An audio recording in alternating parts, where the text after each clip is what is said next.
obbolaa lamaanittis abbaattis dabareedhaan hin heerume.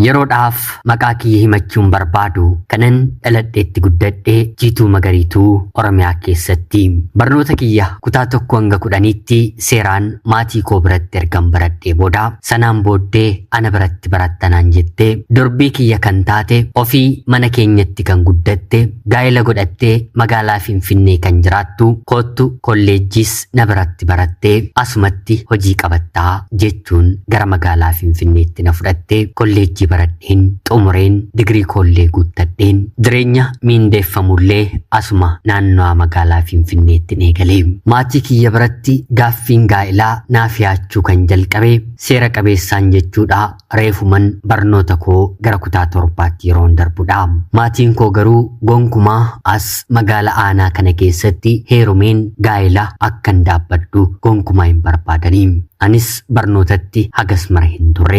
Yeroo sanatti heerumuudhaaf fedhii guddaa qabaadhus sababa dhiibbaa maatii kiyyaanii fi yaadota tokko tokko karaa bifa kootiin hiriyoota koorraa natti kennamaniin anis heeruma dhiisee barnootumatti itti fufeen hanga kutaa 10 xumurutti maatii koo biraa akkan turun ta'e.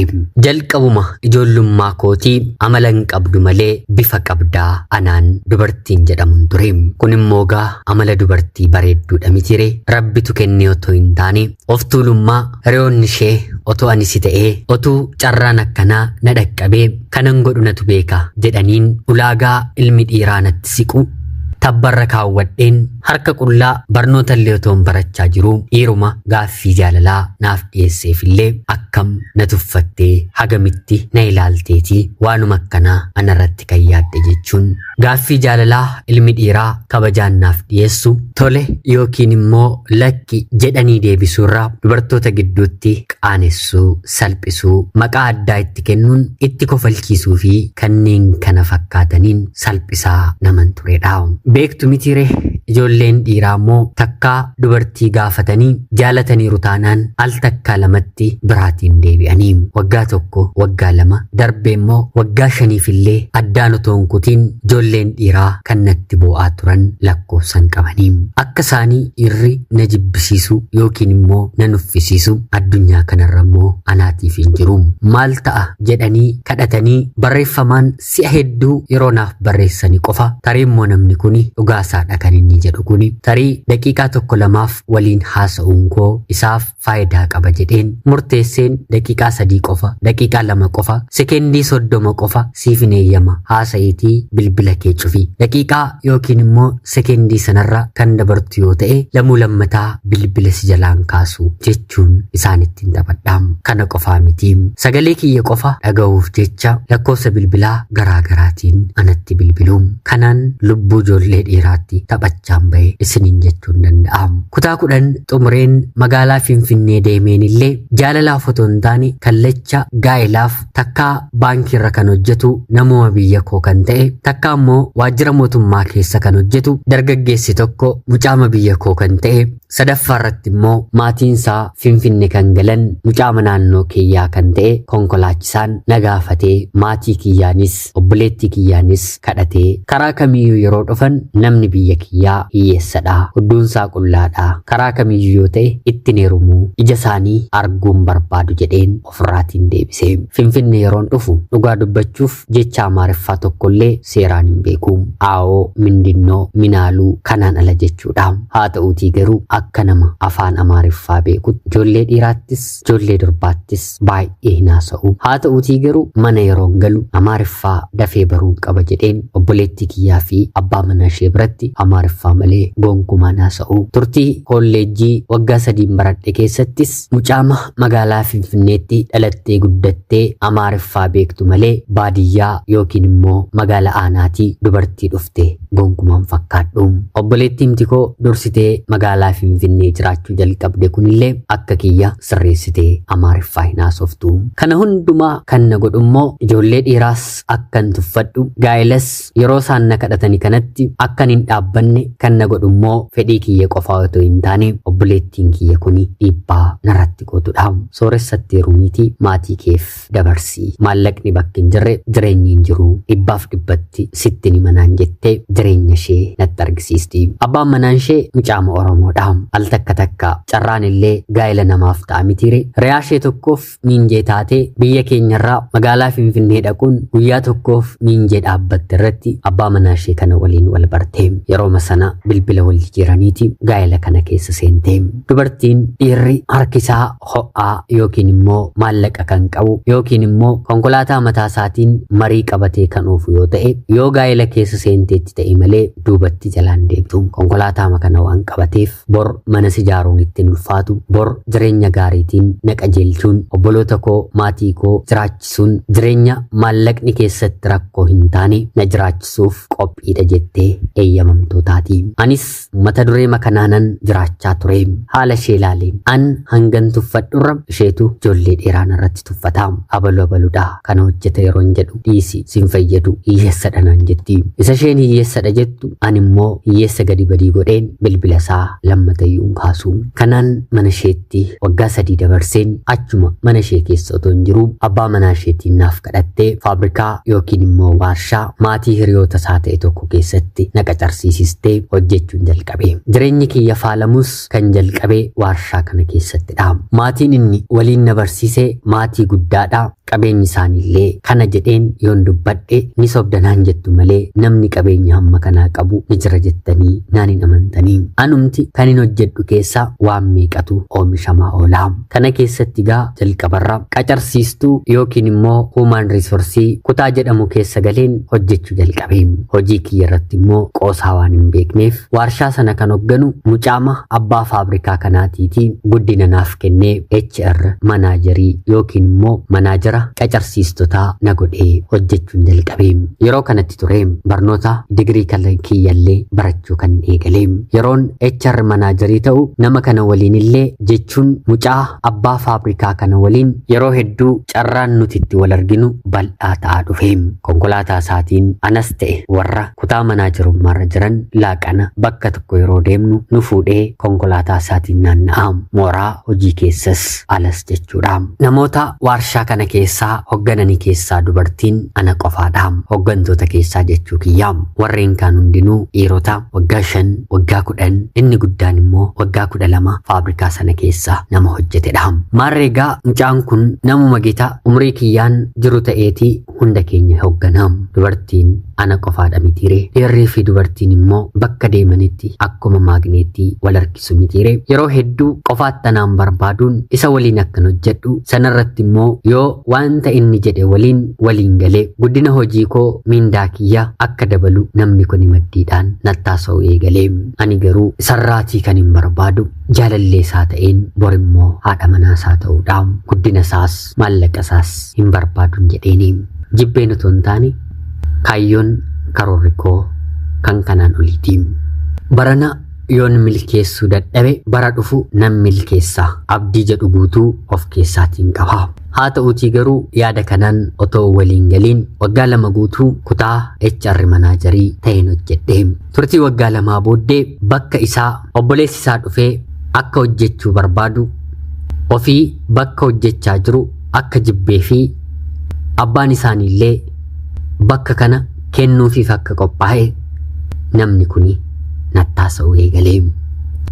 Yeroo kanatti ture guddinuma inni naaf kennellee otoo inni sun hin dhufin harkatti galfachuun qaba jedheen wanta inni narraa barbaadu waliin ciisu qoodeefiin faayinaansii manaajarii yookiin immoo hoggantuu kutaa maallaqaa ta'een miindaan kiyya walakkaatii ol naaf dabalee hojjechuun eegalee. Maarreegaa kutaa kanatti hojiin ni baay'ata. Daranuuttuu wantonni anaaf isa qofaatti walitti fidan hedduudha. Hanga ulfina keessatti uumamee ofirraan baasutti nama kana waliin baatii torba guutuu har'a bor ni jijjiirama otoo jennuu waliin hin dabarsee isattaanuun obboleessi isaanii dhufe. Obboleessi isaa akkuma dhufetti anaan bakka kiyyarraa na kaasee warreen kaanillee bakka isaanii irraatii kaasee wal jijjiiree faayidaa nuti argachaa turre jalqabumaan nurraa kutee. Kun immoo anaafis ta'e kanneen warshaa kana keessatti muuxannoo qabaniitiif carraa gaariin turre. Haa ta'uutii garuu warreen kaan ilaalee anaan ilaalee namni kun akkamittiin yeroo gabaabaa keessatti bakka kana hojjechuu dandeesse barnootaan illee digirii kee hin galchine jedhee yeroo na gaafatu isa gaa warruma anaan hojjechiisaniin gaafadhu bakka hojii kootti sirnaan qulqullinaan hojjedhaa jedheen isatti hime.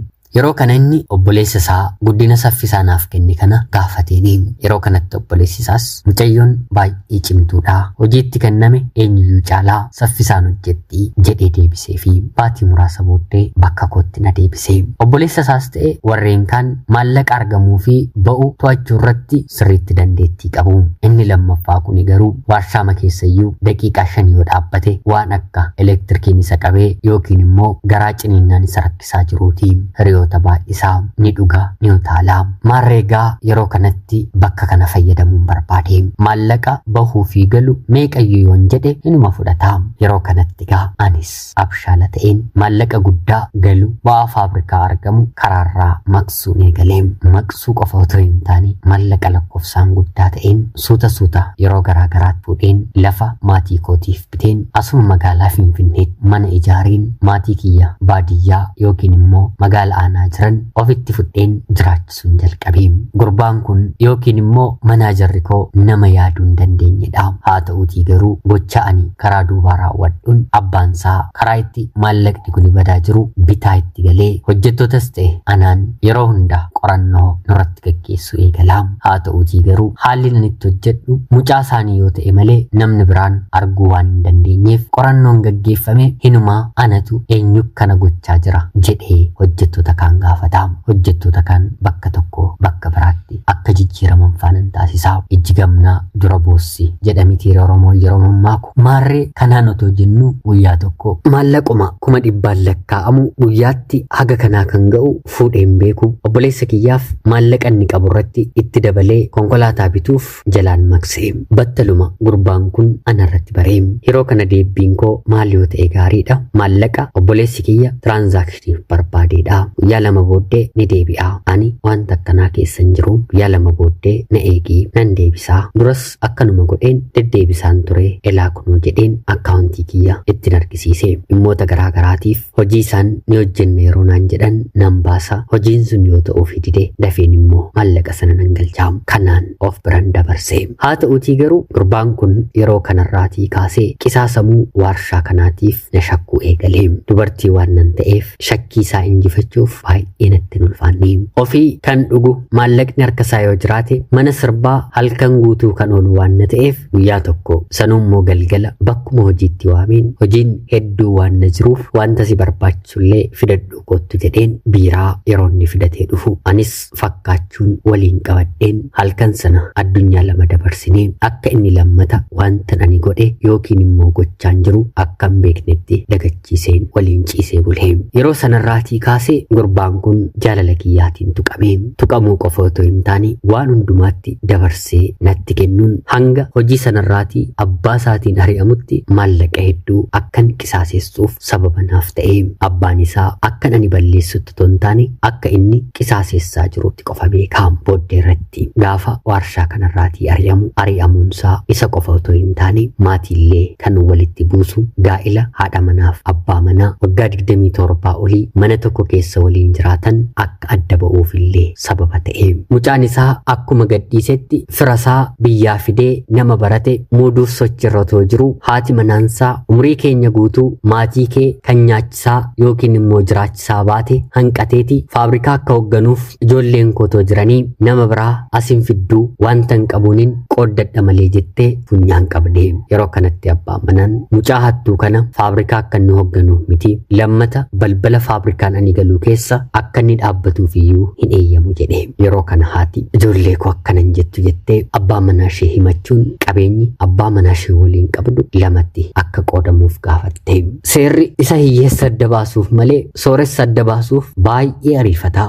Qabeenyi nama kana yeroo waggaa tokko hin guunne keessatti lamatti adda cite. Ijoolleen isaas ati abbaa keenya miti jedhanii abbummaa isaa gananii. Yeroof namni kun nama isaan haala ittiin yaadaniin hin turre. Qabeenya kan akkatti fide waan beekuuf waan hundumaa irratti xiyyeeffannoo godha. Haa ta'uutii garuu rakkoon faabrikaa kanaa an akka ta'e hin beeku. Hanga wal hiikimsu kuni dhumuu fi nama argatutti faabrikaa kanaatiif bakka buutuu hoggantuu na godhe hinumaa namni kuni na muudee. Yeroo kanatti egaa maallaqa irratti nama cimaa waan na tureef wantoonni mallattaa'an kan bahanis kan galanis keessumaa immoo maallaqaan kan wal qabatan anaan waan ilaallataniif of eeggannoo gochuun jalqabee. Miindaa koo qofaan waggaa tokkoon jiraadhee karaan ittiin hin hatus ta'e karaa ittiin faabrikaa kuni hatamu dhibee. Hunduma irratti to'annoon gaggeessaa. Akka abbaa waarshaa kanaatti of ilaaluu jalqabeen ba'een galaa nan hoogganaa. Namni kunis yeroo qabeenyi isaa qoodamuu fi faabrikaan kunillee gara kansaatti cite haala hooggansa kiyya ilaallee baay'ee na jaallate. Maal ta'a mucaa akka kee tokkuman godheera ta'e jechuun na jajuu na jaallachuu jalqabe. Nama guddaatiif gaa'ela isaa waggaa 27 ol keessa jiraate addaan kutuun salphaa miti. Kanaaf namni kun yeroo gaa'elli isaa adda ciseerraatii kaasee manallee galee buluu dhiisee faabrikoota isaa keessa naanna'ee buluun amala hin taane jechuun hojjettoota humnaallee qoccoluu, janajjanuu fi kanneen kana fakkaatan eegalee jaarsadha waan ta'eef maallaqa immoo waan qabuuf sanuu hojjettoonni humnaa qarshii 1,000 qarshii 800 hojjetan hin amanani. Yeroo waliin bulan qarshii 5,000 10,000 kennaa fi jireenya kana shaakaluu qe'e. Ani sooressuma toon barbaadu umriin koo waggaa 32 ta'ee hanga kanaatti naaf hin milkoofne. Waggaa 32 guuteen manaa jira waarshaa kanaa ta'een gaa'ela garuu hin qabu. Dhumarratti nama kanaatiin isin nama guddaadha, maaliif akkana gootu, maqaa keessan maaliif balleessitu, biyyaaf nama olmaa guddaa gootanidha, akkan of hin salphisiinaa, tasgabbaa'atii jiraadha, ijoolleen keessan isinirraa maal baratu jechuun